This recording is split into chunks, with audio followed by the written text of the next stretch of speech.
Welcome back. Soul star George Benson's had an extraordinary career, spanning half a century, working with Miles Davis in the 60s, singing with Aretha Franklin and turning out hit after hit in the 70s and 80s. Generations have grown up listening to his music, and now he's released an album, but it's dedicated to his musical hero, Nat King Cole.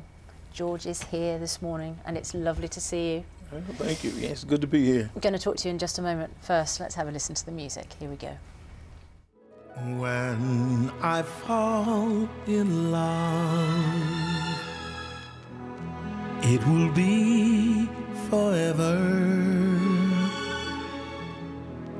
or I'll never fall in love.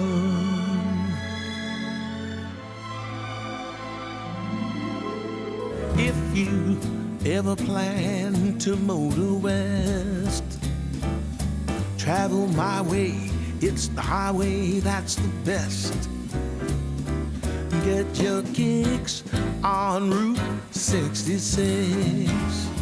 Unforgettable, though near or far,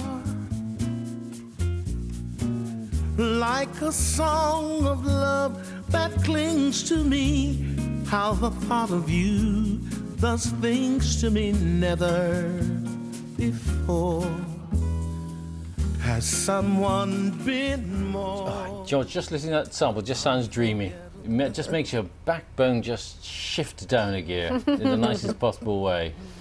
I really had a nice time doing this record. Of course, it was a dream of mine. I wanted to do it many years ago. My managers were not convinced that I could do it, and I said, "Oh man, nobody loves Nat Cole." What do you mean more they than said me. you couldn't do it? In what respect do they think you couldn't do it? That's always been a challenge to me, and I've always seemed to come up to it, whatever it was. Why is Nat King Cole such a major figure in your musical life?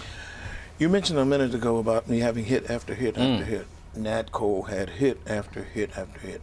Choice of songs, surrounded by the greatest musicians of its time, the greatest arrangers, and the greatest production, so forth and so on. Those are the things that made my career successful. And you have worked with some huge people. I mean, you're a huge name in music anyway, but you never got to meet Nat King Cole. No, unfortunately. He passed away too soon. He was only in his mid-40s when he passed away. I remember that day, 1965, when that happened. I was so distraught. I left the band I was in. I said, no, I'm finished. I'm going home and start my own thing, you know. And my career actually came up after that, you know. So, Nat Cole has always had an influence on the way I think. And I always wanted to be like him in the sense that everybody loved him. I always used a joke. I said, if you go to China and say Nat Cole, they go, oh, Nat King Cole. We love him. Yeah. But it's true everywhere in the world. You've been in the business a long time, and in fact, I was quite surprised to discover how long you've been in the business. But you demonstrate that on the album, because the first track is of a young boy singing, not entirely perfectly, a song by Nat King Cole, and it's you at the age of 8. That's right. How did that come about? You got into a recording studio that young? I won a singing contest, and the reward was that they would take you into a studio and record you. Now, that was a gigantic thing in those days. And unfortunately, the studio was not a great one, but I did, you know, put me behind glass and turned on the mic, and I had my ukulele, and it was a lot of fun. I'm glad my mother saved it. You chose a Nat King Cole song to sing. Of course. There were two great artists who, during that period, who I admired greatly, Nat Cole and Mario Lanza, the classical singer. So I used to win contests by singing songs by either one of those. But this was before Mario Lanza, because this was in the early 50s. It's interesting that you say that your sort of management team said, you can't do this, the Nat King Cole. I mean, he had such a distinctive voice, didn't he? And you have a very distinctive voice as well.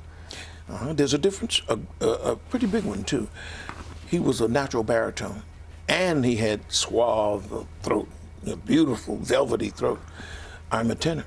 You hear me singing all those songs way upstairs, you know.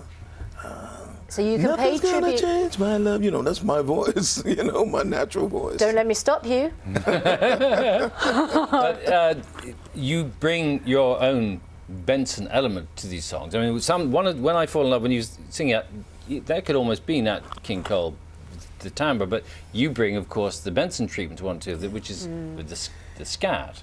It was a great challenge to try to get down to that range, and I was kind of caught in the middle of things, but I wanted to bring attention to Nat Cole's suaveness, and what he brought to the music industry was incredible. The songs Mona Lisa and Route 66 and the other duet in the album is Too Young. We turned it into a duet, so it came out very beautiful. Nice. But I just, when I listened to you singing the scat, sort of this, what we call the Scooby-Doo stuff, so to speak. I'm sorry, that's putting it very basically.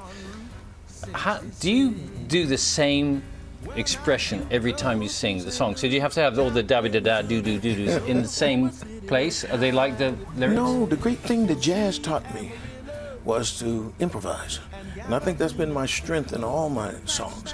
When I do the song on Broadway, I improvised. I didn't know what I was singing until I heard it being played back, and I was knocked out by it. I said, why did I go there? I'm glad I went there, but... So no two renditions of yours are ever the same of the Not on records, no. I have to learn some of those after the recording because people say it's not the same song. Well, that's, yeah. You know. Is it too early for you this morning to sing? Is there a time in the morning when you don't and when you do? Because when you sit down, because I just want to go doom, doom, da-da-dum, Say the neon lights are bright on Broadway. I love it. That's just the best. You're touring as well, aren't you? It's good. We just came from Morocco. Wow. And when they first asked me to bring the Nat Cole show, which is live, and we have a big orchestra, I said, they don't know Nat Cole in Morocco. I'm not going to go. Then they called back and said, we do know and we love Nat Cole and we want the show. So they sprung for all of the moolah and brought the whole shebang, and they hired the greatest orchestra. I was knocked out by the Royal Symphony Orchestra, and they were just great musicians. They loved the show. Inspiring place, I should think, to get your own music from Morocco, though, because the light, the colour and everything is just fantastic there, isn't it? It really is. Beautiful. They've done great infrastructure in the city called Rabat. And I was there 6 years ago, but this time I was really impressed. Well, we're very glad to have you from Morocco and here, George, and thanks very much. And singing a bit of On Broadway as well. Indeed. There's an experience, George. It's lovely to see you. His new album, Inspiration, a tribute to Nat King Cole, is out on Monday.